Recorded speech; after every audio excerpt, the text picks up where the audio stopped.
Assalamualaikum warahmatullahi wabarakatuh.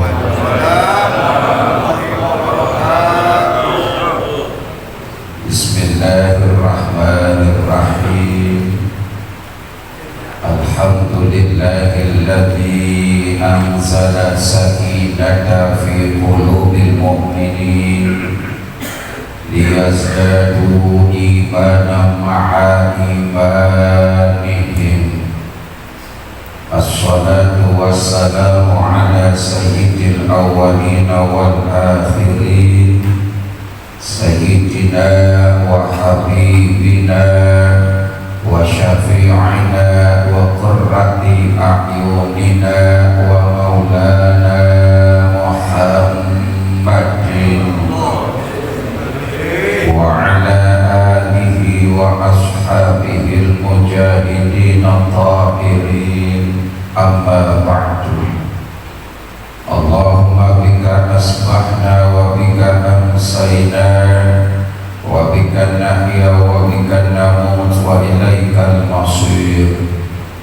Ila hadratin Nabil Mustafa Muhammadin Rasulullah sallallahu alaihi wasallam wa ala jami'il ikhwanihi minal anbiya'i wal mursalin wassahabati wat tabi'in wa awliya'i wal ulama'il 'amilin wal musannifin al mukhlasin, khususan musannif tafsir surah Yasin li Syekh Amami Zada. Al-Fatihah. A'udzu billahi minasy syaithanir rajim. Bismillahirrahmanirrahim. Alhamdulillahi rabbil alamin arrahmanir rahim maliki yaumiddin. Iyyaka na'budu wa iyyaka nasta'in. Ihdinas siratal mustaqim. Siratal ladzina an'amta 'alaihim ghairil maghdubi 'alaihim waladdallin. Puji syukur kita panjatkan kehadirat Allah, salawat salam semoga selalu tercurah kepada baginda Rasul Nabi besar Muhammad sallallahu alaihi wasallam. Para bapak, ibu dan saudara-saudara yang saya hormati, segenap para jamaah yang ikut bergabung di dalam TikTok Live Abang Imam Sahroni. Kali ini pengajian kita bertempat di Masjid Jami Al-Fatah.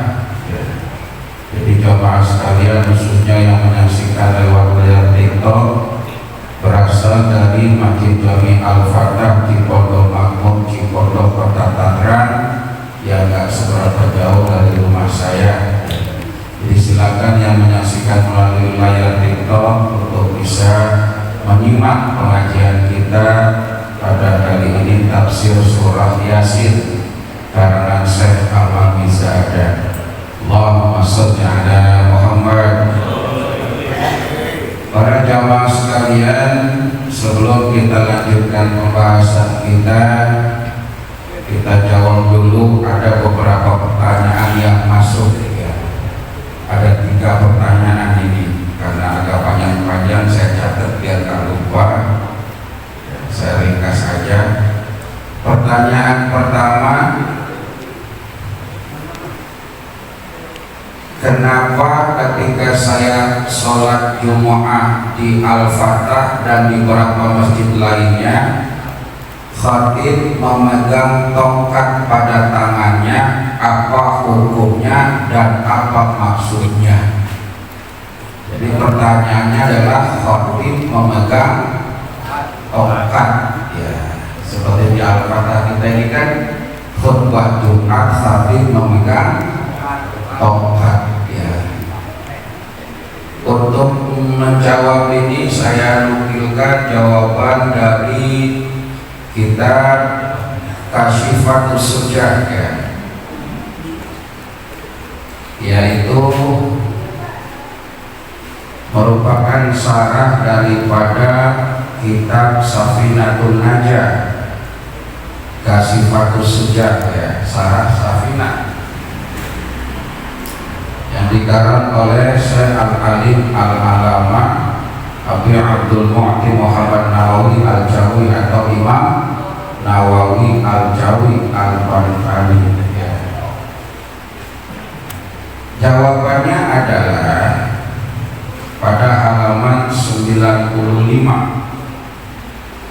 Wa yusanu lil khatibi ayas walaya syarihi binahwi syaifi wa yamnahu bi harfil mimbari.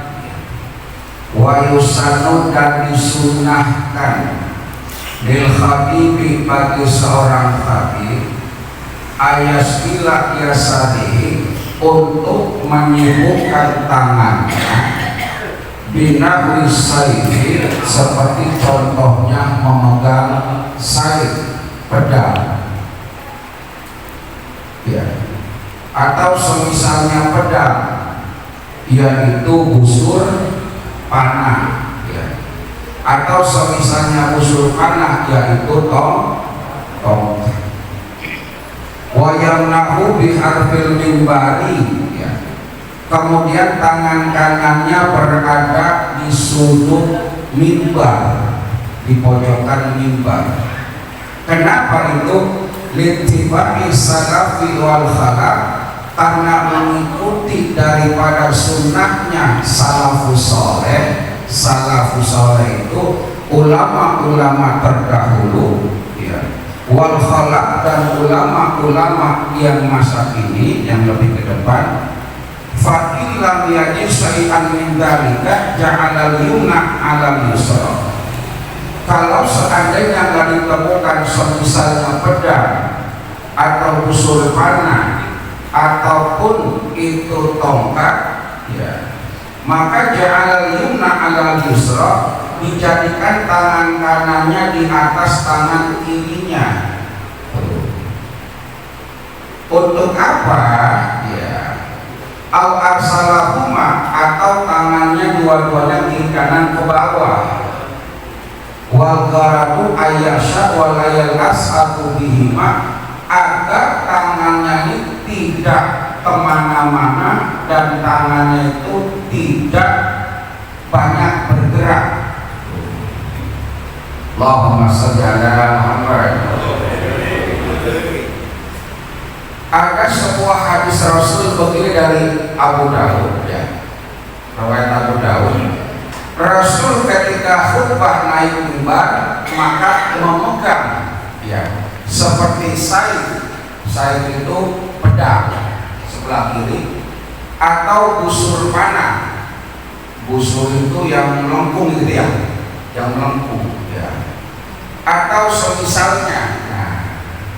Jadi zaman Rasul itu Rasul khutbah terkadang ada pedang ya buat sandaran tangan kirinya atau busur panahnya ya.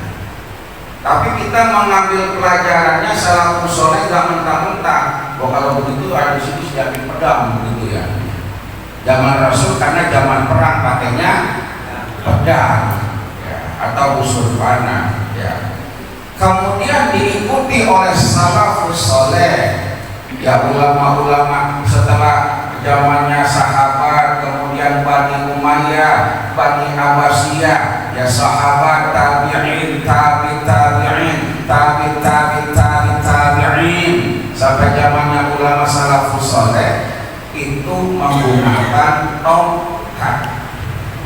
Di mana? Fi yasarihi, pada tangan kirinya, tangan kiri, makanya lepas tongkatnya berada tangan kiri ya. Jadi tangannya tangan kiri khatib ya. Kemudian tangan kanannya berada di sudut mimbar. Kalau ada kotak buat naro kitab misalkan, maka ada di sudut sini atau di apa namanya ya, di atasnya ya gitu. Di sunnahnya begitu ya. Tapi posisi begini tergantung nyamannya. Kalau sekiranya pegang pinggir terlalu enak, di atasnya ini nggak masalah, yang penting tangan kiri megang tongkat ya, gitu. Dan itu hukumnya sunnah, bukannya bid'ah, bukannya sesat. Rasul kan zaman dulu pakai megang tongkat, ngapain kita megang tongkat kayak orang buta? Rasul megangnya pedang. Tongkat itu merupakan kias, karena kita ya min ahli sunnah wal jamaah menetapkan hukum dengan 4 perkara. Pertama Quran, yang kedua hadis, yang ketiga ijma, yang keempat kias. Jadi tongkat itu dikiaskan dengan pedang atau busur panah. Kenapa kok demikian? Harus itu khatib itu megang tongkat pada tangan kirinya. Fa'ilam yajib, kalau seandainya nggak ada tongkat masih bisa sunnah juga. Sunnahnya dengan apa?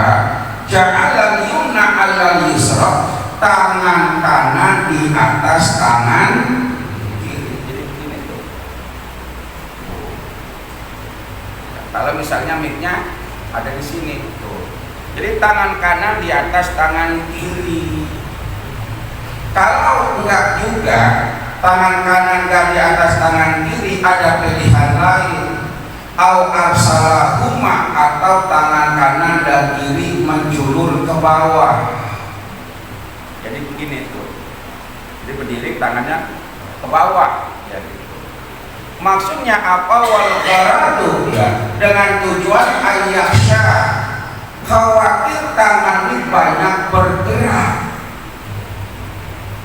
Walayal asubihima, tangan kanan dan tangan kiri jangan terlalu banyak bergerak. Jadi sunnahnya khatib tidak banyak bergerak. Gitu. Seandainya pakai teks atau pakai buku sudah disiapkan, jangan sampai banyak bergerak. Cari-cari halaman begini sudah jadi khatib. Jangan tandain. Habis baca ini tepir sekali, diam lagi. Jadi sunnahnya khatib tidak banyak bergerak. Sampai berdoa aja kan nggak usah terlalu tinggi ngangkat tangannya ya. Kan kalau kita ngaji ngangkat tangan itu tangan kita sejajar dengan dada, maksimal sampai kepala, muka, tidak boleh melewati kepala. Ya boleh begini, ya tidak usah melewat tadinya. Ya. Jadi seperti itu.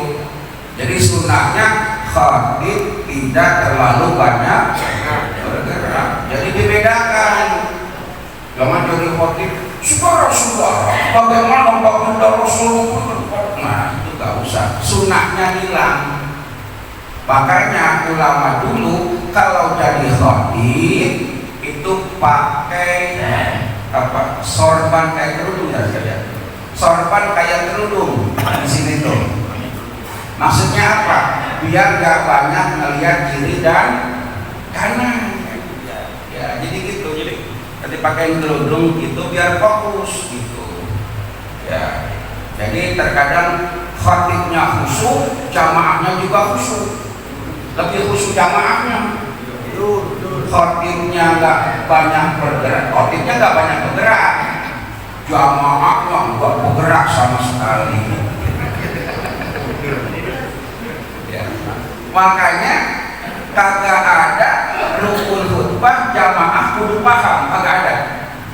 Kalau ada kalimat rukun khutbah jamaah harus paham, itu kagak pada sah semua itu. Kenapa? Karena kebanyakan ya begitu maksudnya. Jadi yang jadi khatib tolong diingat tidak terlalu banyak bergerak. Ya seandainya pakai teks pakai apa udah disiapkan jangan kamu begini. Nah itu harus sudah dipersiapkan ya. Jadi ya ini jawabannya bahwasanya hukumnya sunnah. Memang Rasul tidak pakai tongkat, Rasul pakai pedang atau busur panah, dikiaskan dengan tongkat. Itu bukan berarti